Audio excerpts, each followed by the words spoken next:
He could have found out exactly what he was, but they're so excited and that's what drives it, bro. Yep. So excited to beat that WWE number, bro. Screw that. You sold 72,000 tickets, bro.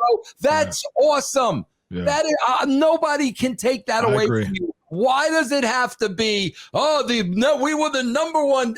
Bro, that's where you get into trouble.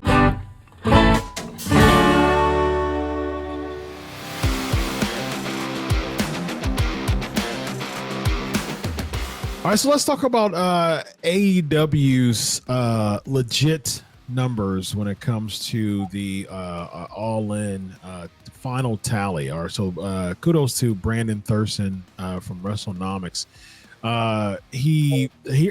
So basically the announced paid attendance was 81,035. Nigel McGuinness announced that during the show. But the turnstile count actually, according to the local government, was 72,265. So that is nearly 9,000 less than announced. So do you think the government didn't do the tally right? Do you think that nearly 9,000 people just didn't show up? Or do you think that AEW bought a bunch of tickets that weren't used? I don't think any of the above. Okay, what's option D? I think here's what happened. The turnstile government count is solid, bro. That's how they do it. For concerts, for baseball games, that turnstile is giving you an accurate count of people that went through it. Sure. That is totally legit. I think it might be a conversation. I think it may be two things, a combination of two things. I think Khan might have bought some tickets. Obviously, it would be option C but I think here's the big one. Bro. I think it was the scalpers. Sure. I think the scalpers bought a lot of tickets and could not sell them. I think so. I think that's a good point because I even mentioned this in one of the previous shows. You have to think about a couple of things when it comes to these types of shows. You get a bunch of scalpers, but you also get a bunch of bots buying it too for third-party, sites. Yes. So usually, like a Ticketmaster or something like that is usually like your main site of where you buy the tickets. But there's also a bunch of third-party like StubHub and things like that they sell tickets for bigger prices, especially closer toward the event. Right. You have a bunch of bots that they buy a bunch of tickets for those ticket spots, and then they buy them. Then they sell them a lot. So you have that, and you have the scalpers, which I think that 9,000 mark, that difference was just the third party, buyers, and that was trying to sell third party just wasn't able to sell them. You know what I mean? Yeah. What do you think that says to the overall perception of them announcing, something 9,000 more than the turnstile? Like you can't jump the gun to you definitely without a doubt. No, you just can't, bro. Yeah. Because Khan could have gotten that turnstile count. Mm-hmm. He could have found out exactly what he was, but they're so excited and that's what drives it, bro. Yep. So excited to beat that WWE number, bro. Screw that. You sold 72,000 tickets, bro. That's awesome. Yeah. That is, nobody can take that away from you. Why does it have to be? We were the number one.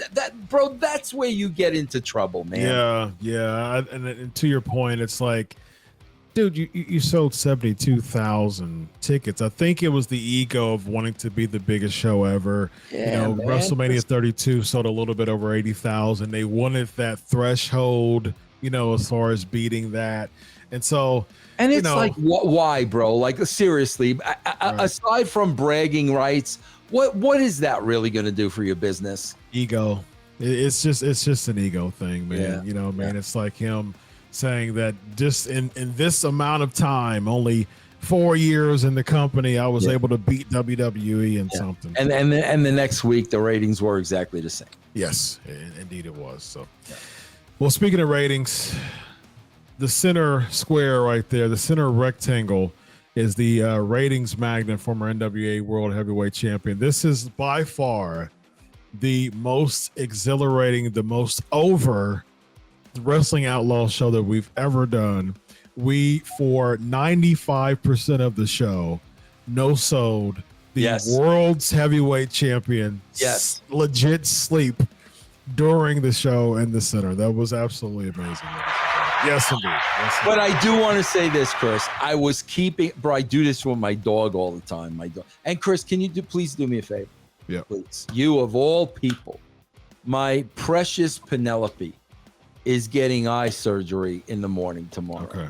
Can you please pray for my precious Penelope? Yes. But I was doing with EC3 what I do with Penelope all the time, bro.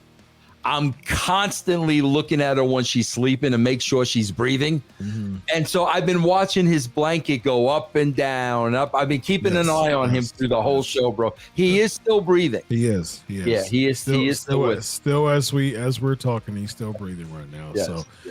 Yes, indeed. Ladies and gentlemen, former WCW World Heavyweight Champion Vince Russo, current NWA, current NWA World ladies Champion. And gentlemen, this guy is the current NWA World Heavyweight Champion. Yeah. Again, that is a testament of his hard work and dedication to the brand, to the product. That's right. You want to talk about the heart and soul of professional wrestling? Right there. NWA World Heavyweight Champion EC3. There it is, right there, ladies and gentlemen. He got his hand lifted. You got to give me the thumbs up when someone's carded out. And very nice. Yes, indeed. The thumbs up. This is the Wrestling Outlaws. Have a good night, everybody. Solo.